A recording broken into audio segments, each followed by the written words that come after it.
Welcome back to the world of Buddhist Audio Bookshelf. Today, we pick up where we left off in Dharma Talks by Thanissaro Bhikkhu, Geoffrey DeGraff. Join us as we delve deeper into these illuminating teachings. Crafted meticulously by our team, this audiobook is a conduit for sharing the wisdom of Buddha. Your support in spreading these teachings is invaluable. Subscribe, like, and share to amplify their impact. Let's together nurture a world enriched by Buddha's profound guidance. Relax and absorb these teachings' essence as we continue along this enlightening journey. Let's get started with Beginner's Mind. November 2002. Try to bring a fresh mind to the breath each time you meditate. Imagine that you're someone who hasn't been living in a body for a couple of lifetimes, and you're suddenly back in this body with this unusual experience. There's an energy flowing around the body, flowing in the body, flowing in and out. And so you're curious, you're inquisitive, you want to find out what it's like. If you can bring that kind of fresh, inquisitive mind to the meditation, you can learn things. If you have everything all figured out beforehand, it gets in the way of your learning. If you have a lot of negative attitudes about yourself in the meditation, that gets in the way, too. This doesn't mean that we don't bring lessons that we've learned from one session of meditation into the next one, simply that we need the fresh eyes to see whether that particular lesson from the past actually applies right now. So you have to develop an independent observer who's not tied up with any of the agendas of your mind, who just wants to watch with a sense of inquisitive doubt. We all bring doubts to the meditation. The problem is learning how to bring the right kinds of doubt. Inquisitive doubt is the kind that leads you to learn because it's open to new things. But there are other kinds of doubt, though, that actually get in the way. There's nihilistic doubt, which is not really doubt at all. It's just a different kind of belief, the belief that the practice won't work, or that you aren't up to the practice. So recognize that it's not really doubt, it's a kind of belief that gets in the way and look to see what happens, what's actually going on right now. When you can bring a fresh attitude toward the breath, you start seeing things you didn't see before. There are different kinds of ins and outs to the breathing that you might not have anticipated. You may notice that the breath is coming in and out through a part of the body that you hadn't expected it to before. Or your experience of the in-breath and the out-breath is not quite what you thought it was. And unless you're willing to look again and look again and look again like this, it's hard to see anything new.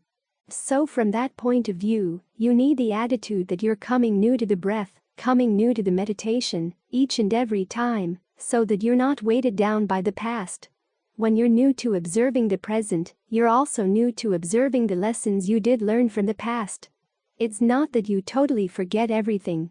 It's just that you're willing to look at everything again in a new light.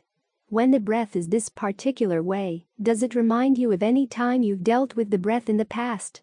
Perceive the breath in this particular way, as it is right now.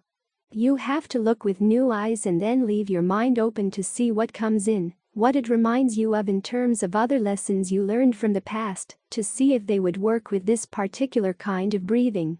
When the mind is open in this way, all the useful things you've learned in the past are right at your fingertips as well. So when they talk about beginner's mind, it doesn't mean that you're totally ignorant, totally forgetful of lessons you've already learned.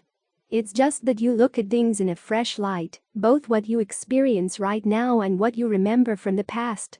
You're willing to try on a take that's new. The phrase try on is important. Often we feel that we've been committed to a particular way of acting, and it seems like a major overhaul to change it. Don't think in those terms. Think in terms of trying something on, experimenting. When Ajahn Fuang used to say to play with the breath, this is what he was talking about. Experiment. Get some enjoyment out of it. If you can't get enjoyment out of it, the breath becomes a taskmaster, your meditation object becomes an adversary. It's as if it has guardian demons at the door, like the guardian demons in the temples in Thailand. Just the thought of meditating brings to mind the snarls and the angry faces of the guardian demons, and you get repelled. So forget about them. Remind yourself that if it weren't for the breath you wouldn't be here right now. The breath has looked after you this long, even though you haven't looked after it very much. Still, it's been faithful and loyal, even though it stayed in the background. Give it the chance to come up to the forefront to see what else it can do when you take proper care of it, when you give it the attention it deserves. And think of ways of making the breath interesting. Think of the breath coming in and out of body parts that you normally wouldn't think about. The legs or the elbows. The base of the spine. Think of what you can do to change the experience of the breath, the texture of the breath. How smooth can you make it? One of Ajahn Fuang's students talked about the time when he was meditating in a bus. He wasn't normally that good a meditator, but for some reason when he sat on a bus, he found it very easy for the mind to settle down and the breath felt delicious. Well, how do you make the breath delicious? How does that happen? In other words, try things out. Use your ingenuity. Use your imagination. They've done studies of people with really good manual skills, the ones who really excel, say, in a sport or a musical instrument. And the ones that are a cut above good are the ones who use their imagination. They think up new ways of doing things. Yo-Yo Ma tells of playing a cello in a concert, and suddenly one of the strings on his cello broke.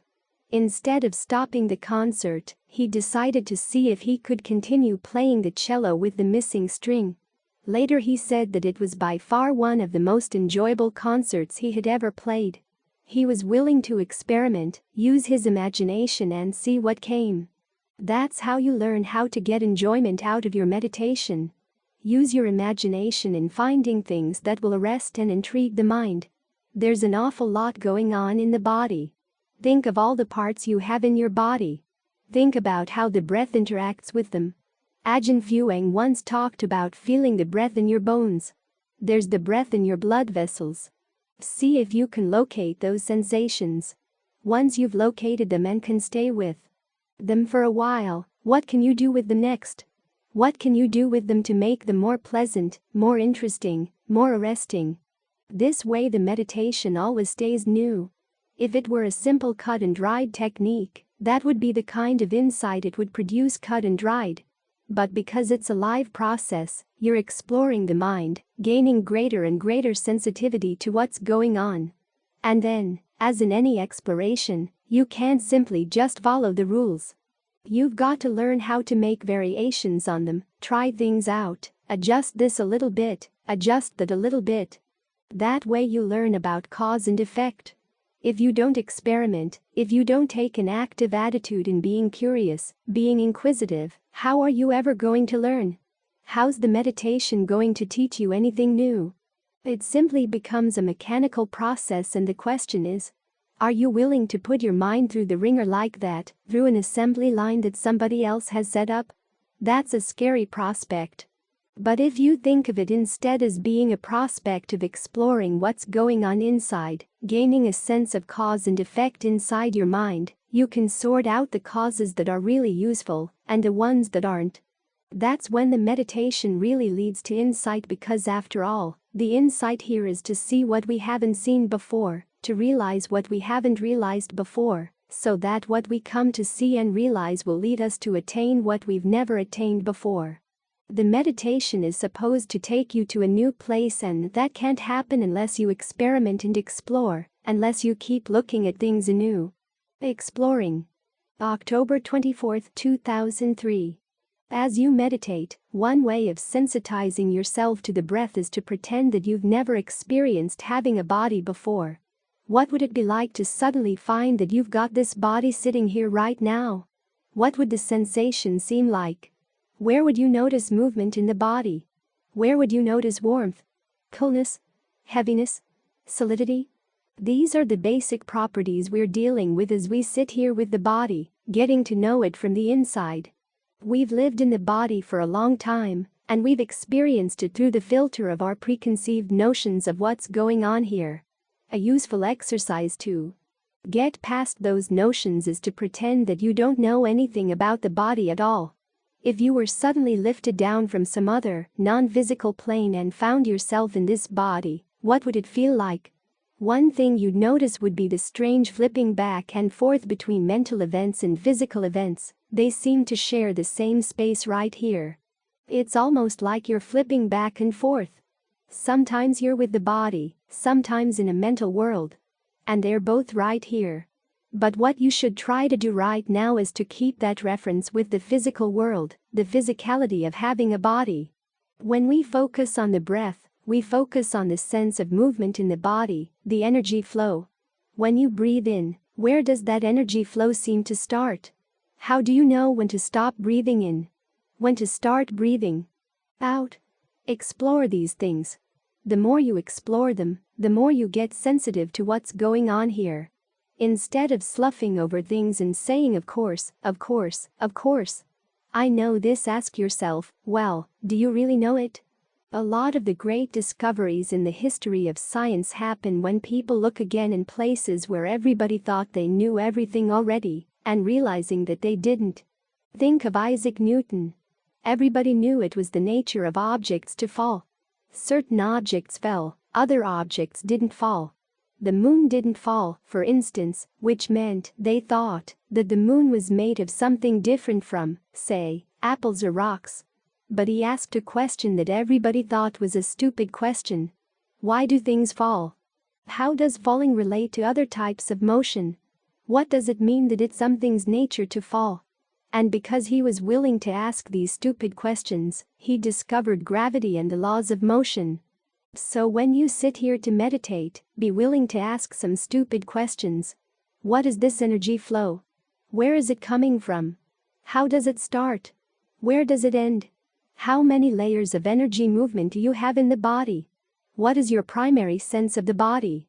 Often we think that our primary sense of the body starts with its solidity, but when you think about it, the movement is what lets us know that we have a body. Without that sense of movement, we wouldn't know. Which means that the sense of movement is primary, the solidity and shape of the body are secondary. So allow yourself to think that thought. And then see how that thought influences the way you relate to the different sensations in the body.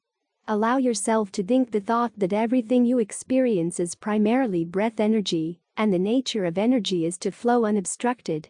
Do you feel any obstructions? Things you used to think of as okay, that was the way that part of the body had to be. It had to be hard right there, it had to be held tight right there. If you experience those sensations as energy, you realize that there's something wrong with that energy. It's not flowing. So think the thought that simply allows it to flow in any direction at all. See what happens. You learn a lot of lessons this way. One is that it becomes more interesting to stay in the present moment. Instead of chaining the mind down to just the in and out breath, you're giving it something to explore. There's something to learn right here, both on the physical side and on the mental side. You begin to see how much your perceptions play a role in how you experience things. When you change the perception, you change the physical experience. Once you allow the breath to do new things in your body, that's going to change your perceptions about the body as well. This shows you how physical events and mental events influence each other. So when you approach the meditation like this, it becomes a lot more interesting.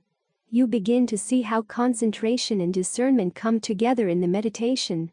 The questioning is the discernment side, the concentration is looking, trying to be as consistent in your looking as possible. For most of us, the way we look at the present moment is like a connect the dots game. You see a little bit here, and then there's a big empty space where you're going off into some mental world, and then you come back to the physical side of the body, the physical side of your experience. Then you try to figure out what happened in between. And most often, the little dots are so disconnected that you could make anything out of it. You could make a plane, a duck, or a boat because there's so much empty space and so few dots. What you're trying to do here as you meditate is to make a consistent line through time. When you do that, you begin to see cause and effect more clearly. The mind grows more stable, more grounded in the present moment. The consistency allows the mind to gain some rest. Otherwise, the mind is constantly hopping around.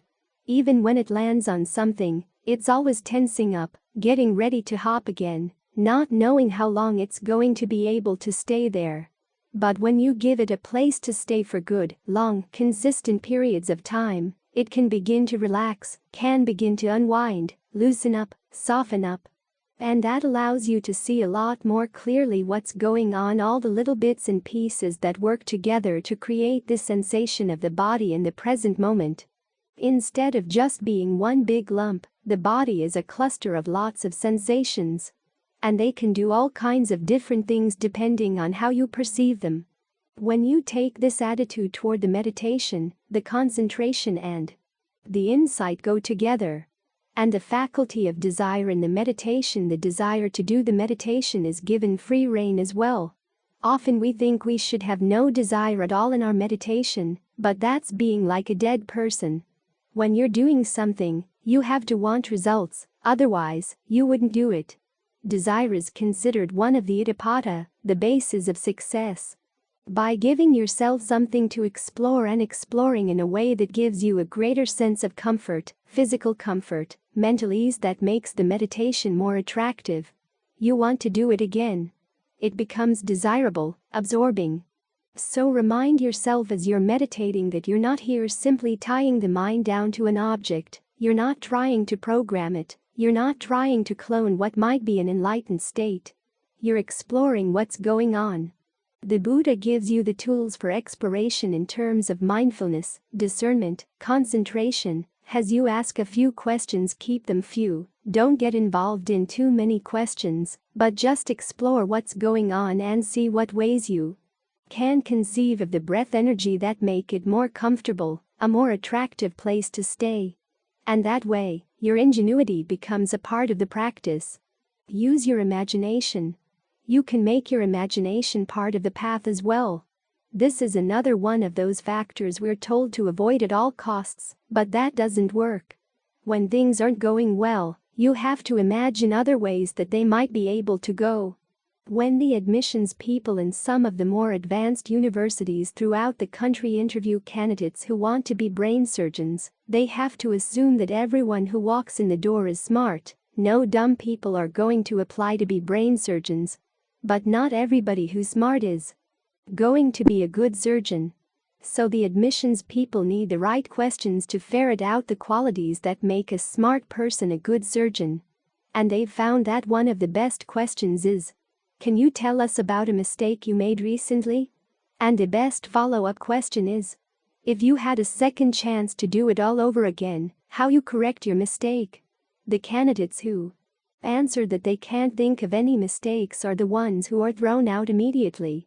The ones who say, "Oh, I made a mistake the other day and this is how I do it again the second time around," those are the ones who'd make good surgeons. Well, the same attitude makes you a good meditator. If you see that things are not going well, you have to use your imagination to figure out what might be another way of approaching things. So imagination here doesn't mean simply wandering off. You apply your imagination to what's going on in the present moment, to what you're doing in the present moment, to get better and better results. This way, those factors we're told are our enemy's stupid questions, imagination, desire, actually become aids in the practice. As Ajahn Lee once said, "A person with discernment can use anything to a good purpose." And this is how you develop your discernment in the meditation. Take these mental faculties that you're usually told to drop and see if you can use them to deepen your concentration, sharpen your discernment, make your awareness more consistent, make your perception of connections clearer as you explore what it's like to experience this body and mind here in the present moment. The 4 Bases of Success. January 13, 2004. For meditation to go well, you have to like what you're doing because, after all, it's a big job. Working through all the many habits by which you create suffering for yourself. So it's not something to do in a weekend retreat and then think you've got it all done. It's a long-term process. And if you like what you're doing, it goes a lot more easily. This is why when you're meditating you want to become friends with the breath. Don't regard your meditation object as your opponent. Remember all that the breath has done for you. It's kept you alive all these years. It's what keeps the body and the mind together. And even right here in the present moment, the breath can give a sense of pleasure if you allow it to. So explore that possibility. Get so that the idea of the breath as your friend is not simply an abstract idea. It's an immediate, visceral experience. You gain a sense of familiarity, a sense of liking the breath, of knowing how to use the breath to nourish the body. And whatever part of the body feels like it could use some breath energy, let it have some, no matter where in the body it may be. No matter how the breath is going to come in or how it's going to go out, allow every part of the body to have some breath energy, so you get a strong visceral sense that the breath is a good companion to have on this path you're following. The same principle works on the external level. The Buddha places a lot of emphasis on harmony within the Sangha. That's why we have the Vinaya, to make sure that our life here together is a life conducive to the practice. People get along because they avoid harming one another. Instead of being a distraction, life in the community then becomes an aid to the practice. Instead of dwelling on what they don't like about each other, the members of the community think about what they do to help one another. And each person is willing to go out of his way for the other people, to develop what the Thais call Nam Jai, which probably is best translated as generosity of spirit or warm-heartedness, a willingness to go that extra mile. Community life becomes a life conducive to the practice. The practice goes a lot more easily. You want the same principle of harmony inside as well. Learn how to get along with the breath. Don't go in with a lot of preconceived notions of what the breath has to be like. Explore. Listen to the breath. See what it has to say. What kind of breathing would feel good right now? Coming in where? Going out where? Allow it to happen. Open your mind away from your preconceived notions about what's happening in the breathing, and a lot of different ways of breathing will become possible. Explore them to see which ones are really helpful right now, and which ones are not so helpful. As you get more and more familiar with the breath this way, you develop a strong sense of what in Pali is called chanda, the desire to stick with the practice. It's the first of the bases of success. If you want to succeed in meditation, the first thing you've got to do is to like your meditation object, to like the process of meditating. Allow it to capture your imagination. This breath energy in the body. How many different ways can it come in? How many different ways can it go out? How many varieties of breath are there? What can they do for different mental states? When you're angry, what's a good way to breathe to calm down the anger? When you're lazy, what's a good way to breathe to give yourself more energy? When you're feeling not quite right physically, what kind of breath is good for you? As you set up these questions in your mind and begin to explore, you find that the breath really does become fascinating. Once it's captured your imagination, you can get absorbed in it. The word jhana is often translated as mental absorption, and things are absorbing only when they're interesting. So see in what way the breath can become interesting. It's not just in out, in out, in out. How many more ins and outs am I going to have to count until awakening comes?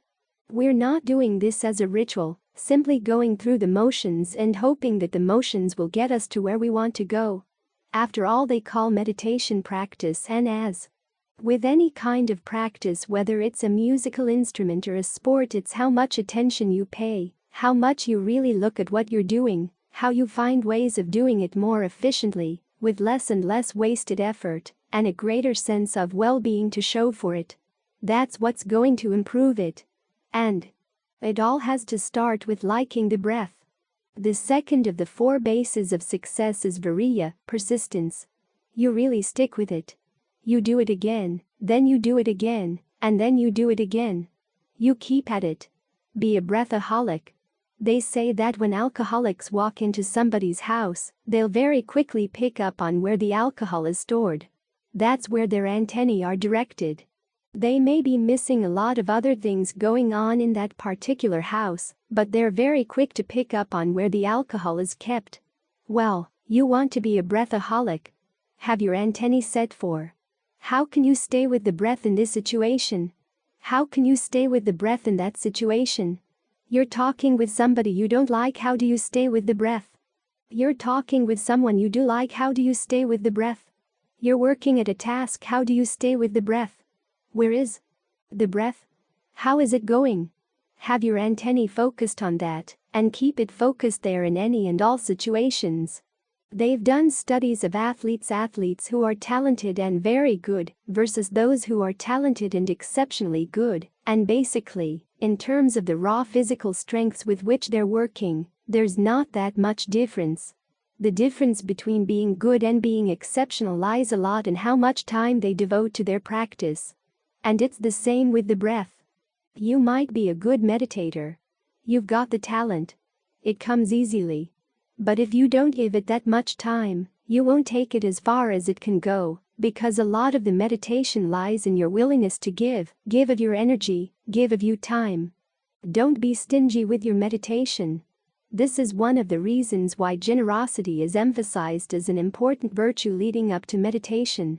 Try to develop the mind state where you're happy to give, happy to share, happy to go out of your way.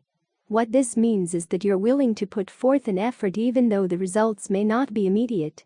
You trust that in terms of the larger good, the long-term good, this is for your own true well-being. And when you bring that attitude to the meditation, it's a lot easier to put in the extra effort, to put in the extra hours, to sit through pain, to sit longer than you might. Otherwise, to sit when you don't feel like sitting. This is important. If you sit only when you feel like sitting, then that's all you know. The mind that likes to sit. As for the mind that doesn't like to sit, you never get to explore it. You never get to figure out why it doesn't like to sit. You never figure out how to work your way around its recalcitrance. If you sit down and say, "Oh, today's meditation is not going well, I'd better go do something else," that's the wrong attitude. The right attitude is, it's not going well, so let's find out why. Look into it. As you explore the mind that doesn't want to sit, you come to understand it, and you also come to learn how to work your way around it, so that that's not the deciding factor as to whether or not you're going to sit, whether or not you're going to be with the breath. Over time you find that there are fewer and fewer circumstances, either inside or outside, physical or mental, where you can't meditate. When there's a lot of noise outside, there's a certain way of meditating to deal with it. You can think of your body as a big window screen that allows the noise to go through. You're not catching it. You'll understand this only when you catch the mind in the act of catching the noise and complaining about the noise. Just make sure that you don't believe the complaints. That way you come to notice how the mind grabs onto things when it really doesn't have to. And that way, by sitting in a noisy place, you learn something about the mind. You learn to work your way around the defilements that are ordinarily so powerful. All this comes under the factor of persistence, just sticking with the meditation, not thinking how many years you've meditated in the past, how many more years you're going to have to do it. You just stick with it right now, right now, right now. Don't carry the past and the future around. It's a burden. The present moment is sufficient for carrying the present moment, but it can't stand up under the weight of all your past and all your future. So when the meditation seems burdensome, just realize that you're holding on to the past of your meditation, you're holding on to the future of your meditation. Drop that, and that makes it a lot easier to just stick with it, stick with it. Ajahn Chah says that sometimes your mind will say, "How much longer am I going to sit here?" And your answer should be, "I don't know. Let's see. Can I sit with this breath? Can I sit with the next breath?" Sit with one breath at a time, and you find after a while that you get a lot of breaths under your belt without your having to carry them around or find them oppressive or burdensome. That's persistence, the second of the bases for success. The third in Pali is called citta, which means that you're really intent on what you're doing, you pay attention, you notice things. Try to be as sensitive as possible to how the breathing feels. Be as sensitive as possible to what state your mind is in as you're coming into the meditation. Sometimes you're coming in with an overactive mind, sometimes with an underactive mind, sometimes with a discouraged mind. If that's the case, you have to stop before you focus on the breath and straighten out the mind a little bit. Figure out ways of thinking that bring the mind more into balance.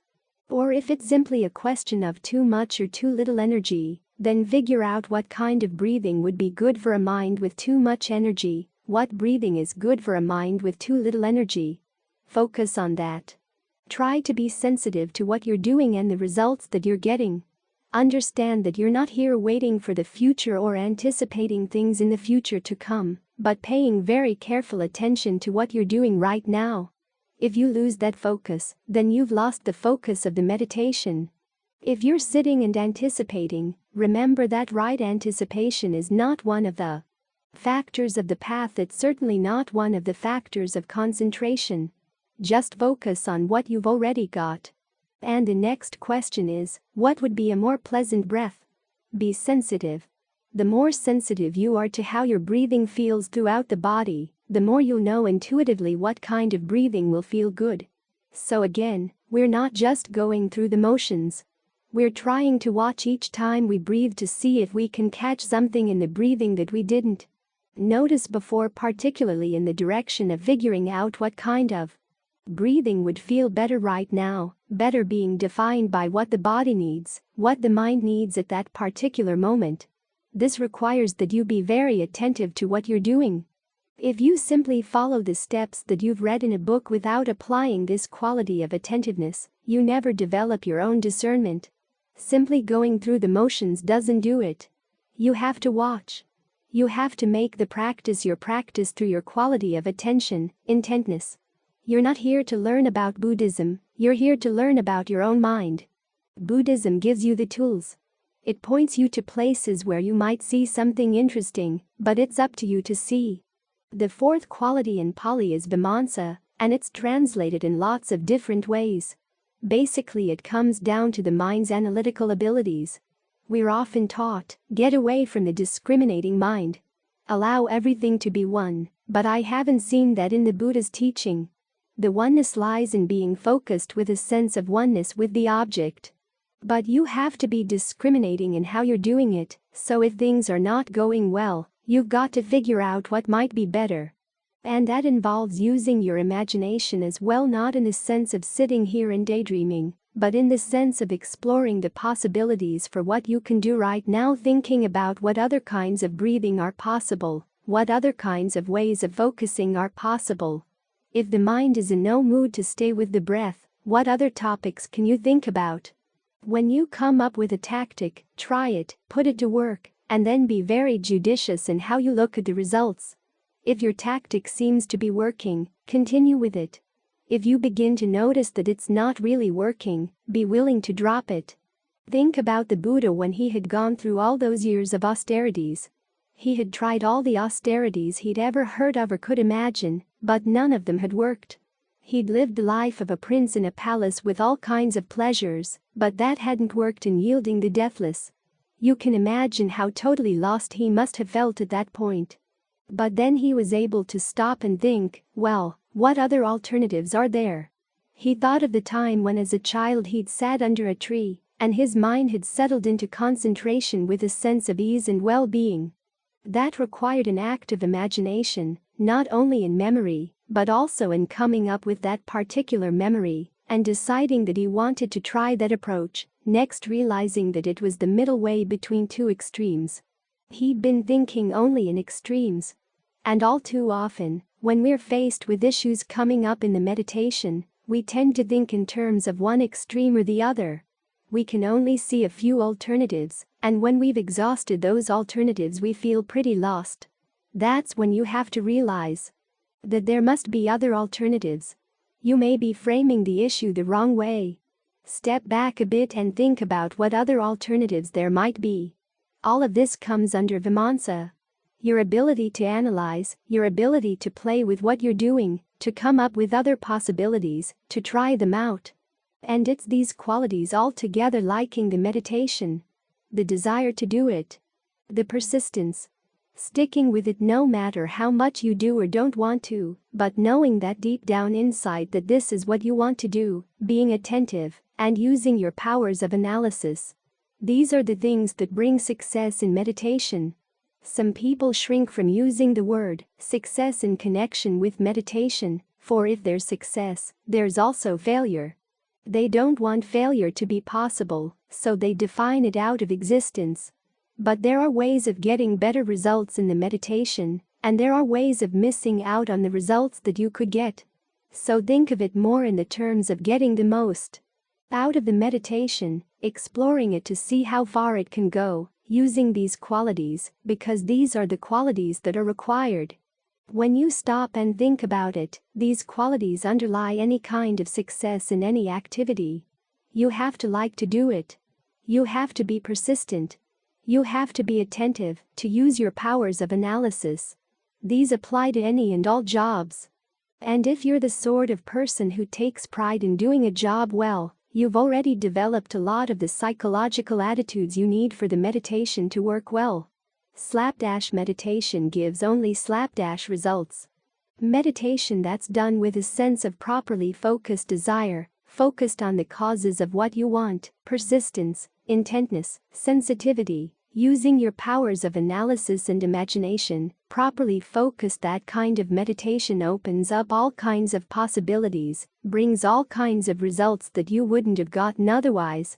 So, more than anything else, it's what you bring to the meditation that determines the results you'll get. The exercises are there. They're in the book. But in following them so that they'll get results, you have to bring these qualities, too. This is what you add to the picture, this is what you add to the equation. These qualities are what make all the difference, and that's the best thing about the practice. It depends on what you bring to it, it depends on what you give to it. This places the responsibility on you, but it also places the power in your hands. Barriers in the heart. March 26, 2004. A lot of our suffering and stress come from the limitations we feel in our lives. We've got this body that needs constant care, and even though we care for it, what does it do?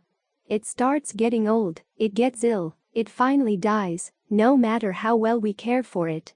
And it doesn't ask permission before it does any of these things. It doesn't give any warning. Then there are financial limitations, social limitations. You look around and it seems like we're getting hemmed in all the time. I had a dream once in which I died, and the experience of death was like the world just closing in, until I had no room to stay anywhere, and I had to get out. That's the way life is. It just keeps closing in, all these limitations coming from outside. And not just outside limitations. The really constraining limitations are the ones in our own minds, the ones we create for ourselves. The good news here is that we can learn not to create them.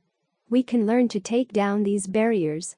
In fact, the whole practice is one of taking down barriers, taking down limitations, even from the very beginning, the very basic levels. Dana, or generosity. Being willing to give of yourself, give of your time, give of your energy. So often the word dana gets hijacked for fundraising, and we think that it's mainly an issue of giving money. But it's more a giving of yourself. As you give of yourself, you get a lot in return. Ajahn Lee would say in a typical Thai idiom that you build goodness within yourself. And that goodness is something like yeast. It begins to expand. It breaks through barriers. The giving of a gift is the overcoming of a barrier between people, but more importantly a barrier in your own mind.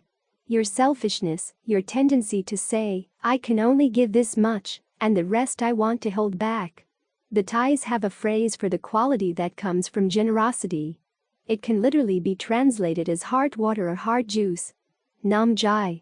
That's what generosity does. It moistens a heart that's been dry, so that it starts to grow. The same with the precepts. You're overcoming barriers in your attitudes toward what you can do, how scrupulous you can be in your behavior. This last weekend we were talking about the precepts, and getting down to a lot of the nitty-gritty about how you deal with ants in your house. There's one person in the group who, every time this issue comes up, complains that it's getting too picky, talking about ants. But the whole purpose of the precepts is that you want to learn to be more and more scrupulous in how you act, how you speak, how you think. The ants will benefit, and so will you. Treat your actions as skills. As with any skill, say you're making furniture. You want a fine finish on the furniture. You want a snug fit between the pieces of wood. And that comes from being scrupulous, very precise. As you learn to take this same attitude toward your life, It requires putting more energy into what you're doing so that you do it really well, in a way that's not harming anybody at all. The emphasis here is on what you put in, what you give, and in so doing you find yourself creating fewer and fewer barriers for yourself. When you break the precepts, you're placing barriers on your life. Suppose you tell a lie. That lie then becomes something you have to carry around with you. You have to remember who you told the lie to and what the lie was. The results of that lie come to haunt you, come to place barriers on you. Whereas with the precept to tell the truth, as with all the precepts, you find you're placing fewer and fewer barriers on yourself. All you have to do is remember the truth. The world opens up. It's a much more secure place. Because you've been giving unlimited security to other people, you have a share in that unlimited security as well. But then as you meditate, the first things you run into are more subtle barriers, literally called hindrances, obstacles. And again, they're self-created, self-imposed. Sensual desire the Buddha compares to debt. Ill will he compares to a sickness or an illness. Sloth and torpor he compares to a prison. Restlessness and anxiety he compares to slavery. Uncertainty he compares to traveling across a barren, dangerous landscape. These are all barriers that we create in our minds, so it's good to have antidotes to overcome them. One of the series of antidotes is what they call the 10 recollections. These are helpful in providing an expansive sense of heart that can help overcome its limitations. Because what the limitations basically come from is this: we want to get pleasure and then that desire is thwarted. So we respond with anger or boredom or restlessness and anxiety or with uncertainty. To get beyond the limitations of these reactions, we've got to look at that getting attitude and remind ourselves of the giving attitude that's been nourishing our hearts all along. This is why one of the recollections is recollection of your own generosity, recollection of your own virtue, the times when you gave of yourself. That helps to nourish the mind. When the mind is well nourished, it's not interested in picking up those obstacles and making them into bigger obstacles than they have to be. When you remind yourself of the happiness that comes from giving, the interest in gaining sensual pleasures and feeding on sensual pleasures gets lessened. When it's lessened, you find yourself less irritable, less bored, less restless, less uncertain. This is one of the many techniques available for dealing with the hindrances. Specifically with sensual desire, you can start thinking about what exactly it is that you're desiring so much. And then take a good careful look at the object of your desire, especially if it's sexual desire. Look first at your own body. What's it made out of? What have you got here of any real worth, that's really all that attractive? Take all the pieces apart and what is there? Nothing much. In fact, when you start getting into the inner parts, it's positively repulsive. And yet we all find it so easy to turn a blind eye to that. When you look with open eyes, you realize that the object itself is not all that attractive. But then the problem is not so much the object, it's the mind's willingness to close its eyes and make believe. Ajahn Suwat once made an interesting comment. There's the word sana, which we usually translate as perception or mental label. But in Thai it also means an agreement, a contract. When you look carefully at the way your mind works, you find that it keeps making agreements with itself to turn a blind eye to things, to put up barriers so that it can't see the full story, so that it can focus on what it wants to focus on. Whether it wants to focus on attractive things as a basis of lust or on disagreeable things as a basis for anger, there's a willingness to play a game with itself. This is one of the mind's biggest limitations. This game playing is what gets us wound up in sensual desires, irritation, ill will, restlessness and anxiety. There's even a part of the mind that's willing to go along with sloth and torpor and uncertainty, if it sees that there's pleasure that can come from these things. The Buddha says that the hindrances are fed by inappropriate attention, which means that when they come along we're willing to play along with them. We're willing to forget about the truths of suffering and stress, so that we can get a little immediate gratification. That's what we've got to deal with.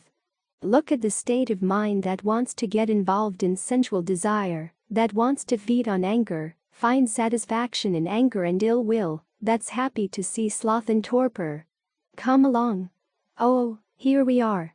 The meditation's not working, better give up. Try to see the part of the mind that's playing along here, the part that feels that something really useful is being done when it's restless and anxious, the part that likes to be thwarted with uncertainty. It sounds strange, but there is a part of human psychology that takes satisfaction in these hindrances, which is why the hindrances don't just happen to be there. We're playing along with them. We're feeding them. We're creating them. We're throwing up barriers against whatever would thwart our playing around with the hindrances because we feel comfortable within those barriers. Or at least we think we do. They're familiar, and the idea of taking them down seems a little bit threatening. More will be demanded of us. But when you stop to take a really good look at what you've got here, you see that you've placed limitations on the mind's true potential. They put a squeeze on the mind. So try to learn how to think in more expansive ways. This is why we start out every evening with a chant on goodwill. Goodwill for ourselves, goodwill for all beings without limitation, compassion for all, appreciation and empathetic joy for all, equanimity for all, without exception. Try to keep these thoughts as unlimited as possible. Let them stretch your mind, and then try to live within those attitudes. They're called Brahma Viharas. Vihara means dwelling. It's not just something that you visit for a few minutes and then forget about. Ajahn Mun would practice these 3 times a day. Every day when he'd wake up, he'd spread thoughts of goodwill to all beings. After his midday nap, goodwill for all beings. Before he went to sleep at night, goodwill for all beings. These practices formed the background of his meditation. So try to develop this more unlimited attitude which comes through being generous, through being virtuous as a background for your meditation, as a foundation for your meditation, because it teaches you that true happiness comes through overcoming these barriers by giving of yourself. When you come to the meditation with that attitude of giving, you find that the meditation is a much more expansive place to be, a much more expansive process, so you can work on the more refined barriers we have in the mind. The I-making and my-making that place a limitation on ourselves as well.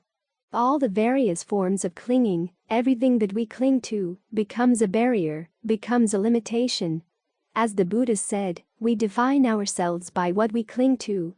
And that becomes our limitation, our measure, as he says.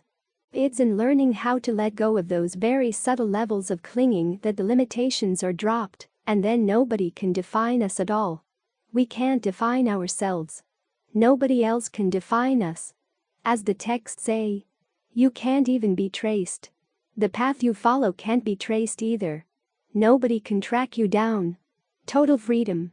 That's the direction we're heading in. But the paradox here is that total freedom comes not from trying to get total freedom, but by giving of yourself. Because what is yourself? It's a lot of limitations. By letting go of these limitations, you let go of barriers. That's why the path to the cessation of suffering, the cessation of stress, is not just a mental exercise. It's an exercise of the heart as well. In fact, the limitations we place on the heart probably feel a lot more confining than the ones we place on our minds, if you want to make a distinction between the two. But what it comes down to is that there are limitations on both that we have to overcome. That's why the practice is a whole practice, not just one technique. It's a whole practice of overcoming those barriers on this heart and mind to the point where you can no longer define the heart and mind at all. Willing to learn. December 29, 2004. As the Buddha once said, suffering usually results in one of 2 things, often both. One is bewilderment, and the other is a search outside for someone who might know a way to get rid of the suffering. This starts from our childhood. We're hungry and we look to our mother. We have this problem, that problem, and we look to our parents, our siblings, our friends, anybody who might have some idea of how to overcome whatever suffering or stress is bothering us. Because that search for outside advice is accompanied by bewilderment, we often look in the wrong places, take the wrong advice, which of course just leads to more and more suffering. Now the solution to this, the Buddha says, is not that we shouldn't listen to anybody's advice. That's not what he was advising at all. Even that famous passage from the Kalama Sutta that everybody seems to think advises you to go by your own sense of right and wrong. That's not what it says. It starts out by saying, don't go by scriptures, don't go by reports, but this doesn't mean to reject these things. It simply means that you can't absolutely trust them as your authority. But then he also says, don't go by your own sense of what seems reasonable, because that's not always right, either. When you see for yourself that a certain pattern of action leads to suffering for yourself or for others, and that it's also criticized by the wise, then you drop it. As for something that doesn't lead to suffering for yourself or other people, a path of action that's praised by the wise, that's something you can follow. So he's advising a combination of seeing for yourself in your own actions, and also developing a good sense of who's wise and who isn't. In other words, learning to look for the right people to listen to. When you meet the right person, like the Buddha, where does he point? He points right back to your own experience. The Four Noble Truths. What do these truths talk about, if they're not talking about things that you already have inside you? You already have suffering and stress, you already have craving, and to some extent you have the elements of the path, the end of suffering and stress. So we need these Four Noble Truths to remind us of where we really ought to look. And they include pointers as to what you're supposed to do with each of these truths.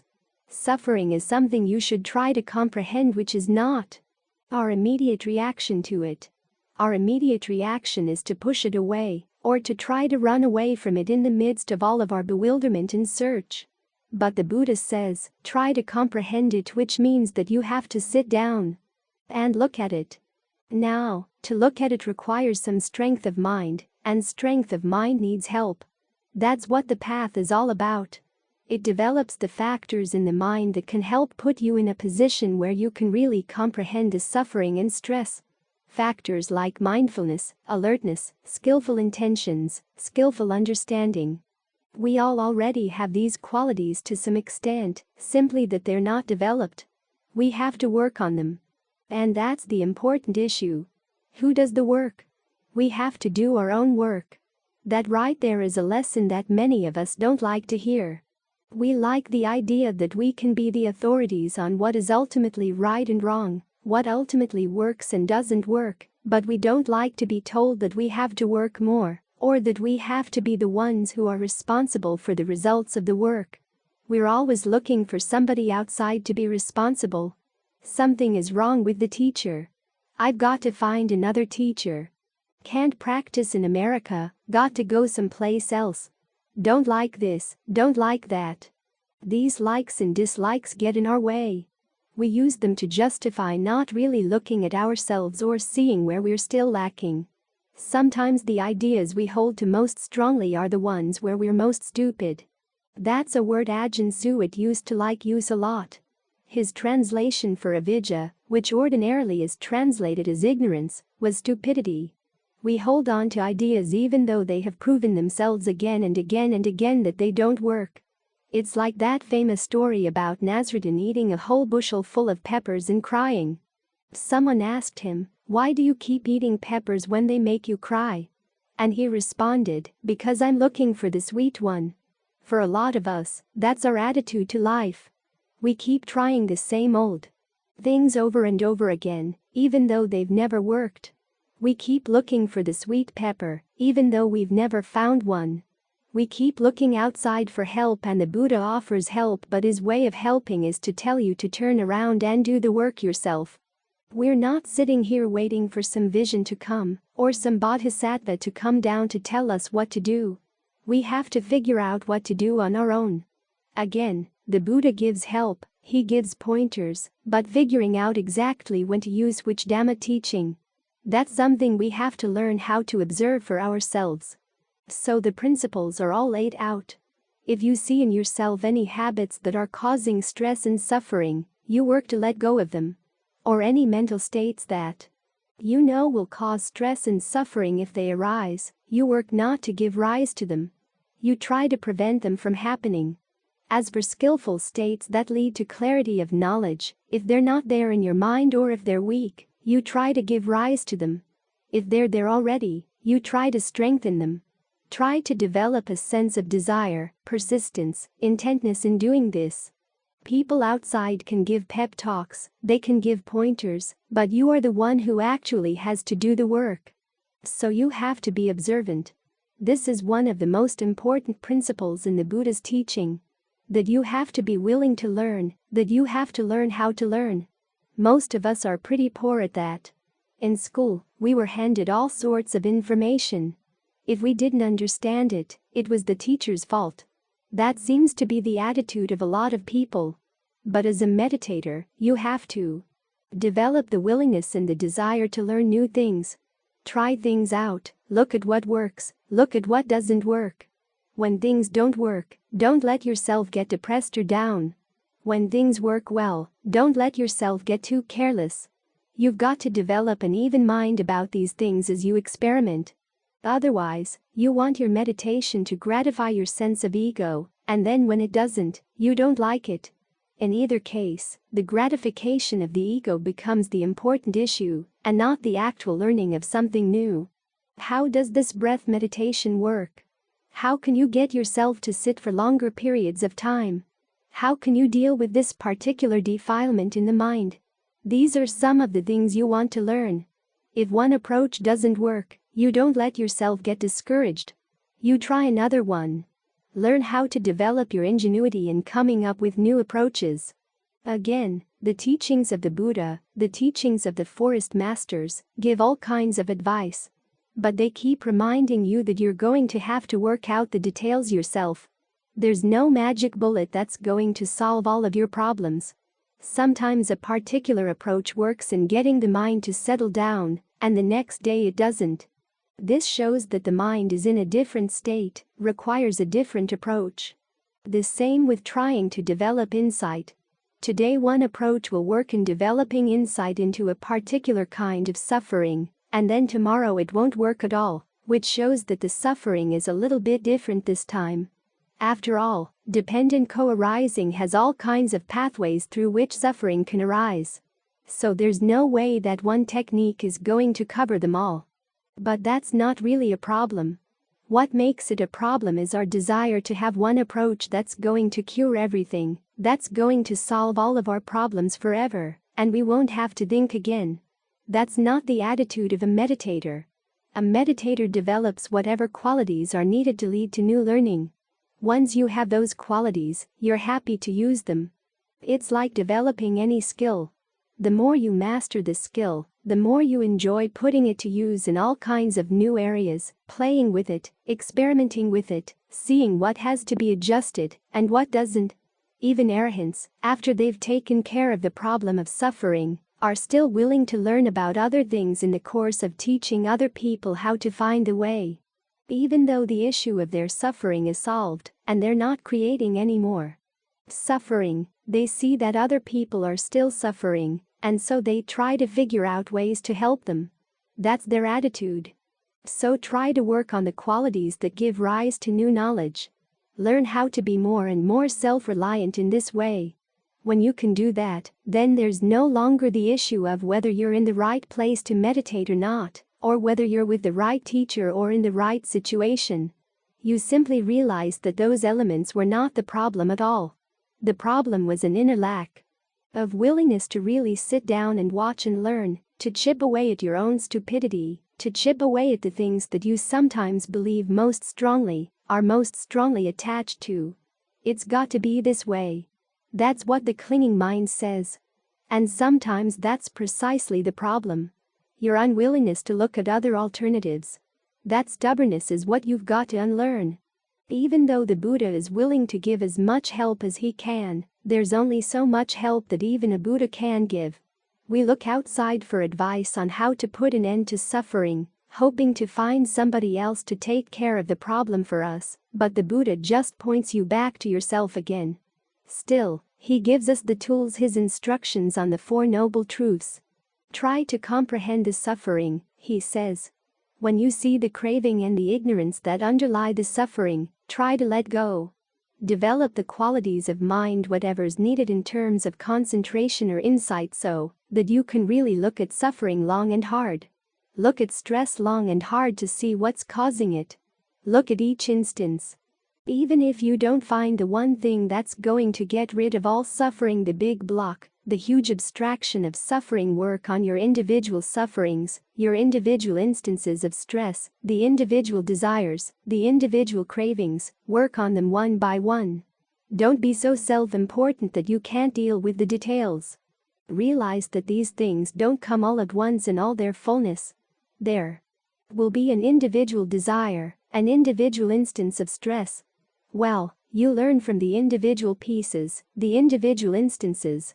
Over time you begin to detect patterns that you wouldn't have seen if you weren't willing to look carefully. So when there's pain in the body, learn how to sit with it. Try to figure out what way you can sit with it so that the mind doesn't suffer. This will require concentration. It'll require insight. It'll require the right attitudes, the attitudes that you've developed through the other elements of the path as well, through being generous and virtuous. Generous in learning how to give up certain things, virtuous in learning how to refrain from certain types of activity. In this case, you learn how to give up certain ways of thinking, refrain from certain ways of thinking. That in and of itself helps an awful lot. Translate the skills of generosity and virtue into meditative skills. Then work on the more refined skills that come from just sitting here with the pain, sitting here with the stress in the mind, and realizing that the physical pain doesn't have to stress the mind. You're doing something wrong if you let it stress the mind. It's not that you're doing something wrong that causes the pain, but there's something wrong in the way you relate to it that causes the suffering. Try to see that fact in each instance of suffering in the mind, and after a while you'll begin to see the larger patterns. Ultimately, as the Buddha says, you'll reach a point where you've comprehended the whole thing, the whole problem of suffering at the same time that you've let go of all of the causes of suffering. You've developed the path to its total fullness. That's the end of the search. But even though that particular search is ended, you've still got the tools that you used to overcome your own problems. Now you can use them to whatever extent you have energy and time to help show other people how they can start developing their own tools, too. So what it comes down to is always being willing to learn, developing the tools you need to learn. Develop skill in using them, and then learn to enjoy figuring out how to keep on using them, whatever the situation. That's the attitude that'll see you through. As today's session concludes, we extend an invitation for ongoing participation. Just as Buddha encouraged sharing his teachings for the greater good, we urge your involvement. Help disseminate these profound teachings universally by subscribing, liking, and sharing. Your active engagement ensures these invaluable insights transcend barriers. Embrace this chance to spark positive change and cultivate empathy. We eagerly await your presence in future episodes, joining forces to enlighten minds and sow seeds of compassion worldwide.